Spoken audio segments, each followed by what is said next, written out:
Sagalina kafe di matterani abbaan gadaa kun baay'ee carraa kan dhugaa isin jedhan namoota ga'uudhaan malee dubbiin asuu ga'uun qabdu namni illee wal ajjeesuun qabu ture talata dhumaa haa godhu jibbaata dhumaa haa godhu garuu waa laman argee arras waan amma duras nu hunduu itti jiru warri mootummaatis warri abaa'ootis nu sobaa jiru isin sobaa jiru warri abbaatii gadaatti illee sossobaa jiru. Sossobbiilleen hin ta'u sobnillee hin ta'u dhugaa isin hin jaa.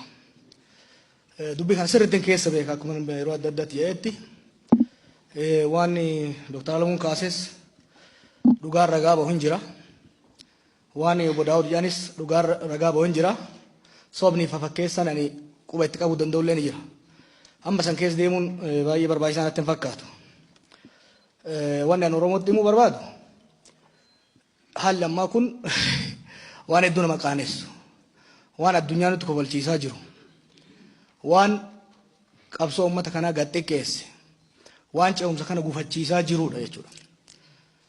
Warri abbootii gadaa sossobuu yoo dhiiftan warri dhaabbota lamaanillee sobuu yoo dhiiftani furmaanni an akka ilma Oromoo tokkotti akka nama dubbii kana sirriitti beekutti akka abaa'oo keessa dhalatee oppidoo jalatti guddateetti isinitti himu jira. Kunis abbootii gadaa waan gootan isinitti himuwan isin gorsuu akka ilma keessanitti obbo Daawudiin ajaja dabarsii waraanni haa galu jedha asumatti waadaa seensisa. Homa akkuma narreefu jedhetti wanni inni tarreesse komiin inni tarreesse hedduun dhugaa qaba. Komiin tarreesse sun garuu waraana kana galchuu waan isa dhoorguu miti jechuudha. Ana ajajoota waraana bakka adda addaa jiran kallattiin qunnamee dubbisee jira. Akkuma miidiyaatti yanitti dhuunfanis kan jedhan dhaabni kun ajaja yoo ka dabarsu taate nu guyyaa barumtaa mooratti galuudhaaf qophiidhaa jedhanii jiran jechuudha. Hogganoota jaarmaa kana keessa jiranis hedduu isaanii dubbisee jira. Kana kan muruu danda'u amma homaa wanni irratti hullu hin jiru namoonni nu cinaa jiru hangafa kiyya nama abbaa kiyyaa obbo Daawud Ibsaati gara isaaniitiin. Kana irraan qabina sababalleen tuulina yoo dhugaadhaaf Oromoof qabsoofnaa biyya kana ceesifnaa jaallan nu biraa kufan san gatii itti goona kan jedhan taate obbo Daawud Ibsaa har'uma labsa dabarsuudhaan waraanni akka galu gochuuf gara isaaniitiin. Gama warra ODP'tiinis qulqulluu of fakkeessanii dhiyaachuun soba. Gaafa gaafa Eertiraa deemuu turan keessan ture quban qaba. Qaamni sadaffaa biraan barbaachisu Oromoo jidduutti abbootii gadaa qabadhaa deemaa jennaan abbootii gadaa dhiisanii gadeeman isaanii.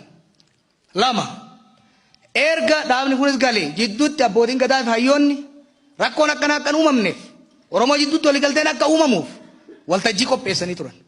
Waltajjii san kan fashalse abbaa gadaa waajjiratti yaamee kan doorsise nu warra gargaares kan doorsise abbootii qabeenyaa gargaares doorsisaa turan warri mootummaatilleen. Sanii asis yeroo manguddoon gara Wallaggaa deeman osoo manguddoon nama dubbisuu deeman bira hin gahin manguddoon deebi'a isin fixuu jedhanii jedhanii sodaachisaa turan. Erga manguddoon achi ga'aniin kijiba miidiyaadhaan dabarsanii manguddoon tumamtee saamamtee jechaa turan. Isinitti himuu Oromoo mootummaa kana keessa araarri Oromoo keessa akka hin buune ka barbaadu sirna haaromsaa amma deemu kana keessa kan jiru wayyaaneef dalagaaf sheeyxana biraatiifuu kan hin beeyne jira jechuudha. Kanaaf Dr. Alamuu tokkoffaa Dr. Alamuun dhimma kanarratti waan dubbatuuf illee naan galuwan waliigalteen kan jiru adda bilisummaa uummata obbo Daawud Faatiiti mootummaa naannoo Oromiyaa jidduutti amala itti ta'eet sharrii wayyaaniin lafa keetti keessaa ba'uu dideeti malee dhimma mootummaa bakka bu'ee dhaabni seenuu hin qabu. Akki goonu Oromoo dubbiin dheeressinu hin tuttuullu dhugaa walitti himnee addaan galla. Ji'a 8 yeroo kanatti silaan warra filannoof qophoofna. Yeroo kanatti har'a qabeenya afaan wayyaaneetii hambifne xiqqoo sanarratti akkamitti misoomsinatti hojjenna. Amma wanni ta'u obbo Daawudilleen ajaja haa dabarsu. Warri mootummalleen kijibduuf keessaa baasanii warra waliin nu dha'uuf keessaa baasanii waraana bilisummaa Oromoo kan Oromoof gadi bahe namni na bira jiru kun ajajaa waraana turan jechuudha. Hedduu warri as keessa jiru obbo Dhugaasaa dabalatee waraana turan jechuudha. Ijoollee har'a jiran kana qofa miti. Warra jiran kana kabajaa isaanii malu itti godhanii mooraatti galchanii leenjiin barbaachisaa kennameefi waraanni kun humna nageenya Oromiyaatti akka makamu akkuma gaafa duraa walii galan ammas waadaa san haaromsuu qaban. Kanuma ka ta'uu qabu jaran. Kana alatti abbootii gadaa manguddoo Oromoo ija keessa irraa hambisa. Ani isinitti himu ani nan beeka jara kana isintu sirriitti hin beekne. Abaa'oo keessatti hin daladhe nan beeka hunda isaanii. Oppidiyoon mataa keessa na tumaa turte nan beeka hunda isaanii. Sirriittan isaan beeka. Wajjin hojjedhes isaan gara fuulduratti baasuu irratti illee wajjin hojjedhes dhugaan jiru jarri kun walamanaan turre. Iccitii tokko isinitti himu nu asii jaarsummaa jenne handaara keessa deemna. Asii walitti isa hin qabna. Obbo Daawud Faan Harargeetti osoo nafin mooraa waraanaa bananii leenjisaa turan. Dhugaan kana ka jiru. Akkuma torban darbeetti illee dhaqee dubbisee tindu. Jarri kunilleen asii araara jecha asii nu sossobaa waraana isaanis cinaa Somaaliyaa irraa kaasanii cinaa Eertiraa irraa kaasanii Wallagga galchaa turanii jechuudha. Har'a ummanni Wallaggaa ummanni akkasi qabsaa ture suni halkan warri Obbo Daawud Ibsaa guyyaa warri Alamuu Simee ummata shoorar keessaa jiran. Okay? Kanaaf dubbii irra hin qaqqabnu. Obbo Daawud kabajaa guddaa wajjin sababa ati tarreessite waraanni kun mooratti galee dhaayama yoo jette wajji dhaayamna dhayinee mooraa san keessatti shakkiin akkasii yoo biiraa'u taate sababni ta'uu hin danda'u. Dhimma nadhii gammadaa yoo taate si qofarraa miti abaa'oo qofarraa miti ummata Oromootirraa badanii wajjin qabsoofne bakka isaan bu'an agarsiifna jechuudha. Roorroo bifa adda addaatiin jiraattu yoo taate sababa 19 tarreessan yoo ta'u taate hubadha biyya kanatti hin ceene yoo jennu taate dhaabni tokko keessaa harca'ee ta'uu hin danda'u. Isin wajjin qabsoofna. Garuu wanni waliin sobne moo jira. Hamma waraanni sun daggala jirutti asii isin gargaarullee hin dandeenyu isin asitti nu wajjin mari'achaa waraanni keessan achi wal dha'uu hin danda'u jechuudha. Kabira namuu ka beekuu qabu. Mootummaan amma jiru ka ODP ti jaalannis jibbines. Amaanaan ce'umsa kanaa ka kenname Abiyyi Ahmaditti Lammaa Magarsaatitti. Kana ka beekamuu qabu. Mootummaan lamaa miti kan jiru mootummaan tokkicha. Mootummaan kun rakkoo yoo qabaate hin gorsina itti iyyina abbootii gadaatti himanna yoo didan akka barnetti karaa itti cufne hiriira itti baane likki itti galchina malee qawween itti hin deemnu jechuudha. Kanaaf abbootii gadaa dubbii haa gabaabsinu. Dubbiin gabaabsu wayya.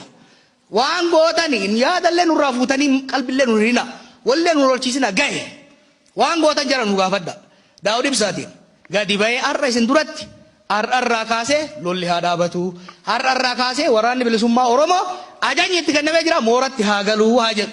Jarri kana yoo ka godhu taate yoo jara amanuu baate anaafi bayyanaa sanbatoo manguddoo biraa dabalannee waraana kana bira dhaabannee mooratti galchinee waan barbaachisu hin goona. Kana achitti yeroon walgayii teenye yeroollee biraa qisosnee ummata keenya shawwadaa jirra. Hundi keenya tibba darbe obbolummaa bira dhaynee waliin mari'annee paartileen kun walitti dhufan jennee paartii 14 finnee tokkummaa jennee ummata keenya harka dhoofsifnee torban osoo hin gahin qalbii cabsine. Torban osoo hin gahin wanni lafa keenya sun hagarraa paartileen sun walitti dhufanii hin jaaramne jechuudha.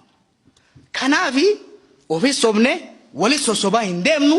Obbo Daawud labsa dabarsi waraanni haa galu isinilleen hattuu fi warra shayxaana ta'e nama lolchiisu ka olola gandummaa fi naannummaa mootummaa Oromiyaa keessa galchee isin bira taa'ee ummata Oromootirratti gandummaa labsu murnummaa labsu ummata keenya addaan kokkootu of keessaa baasa kana godha.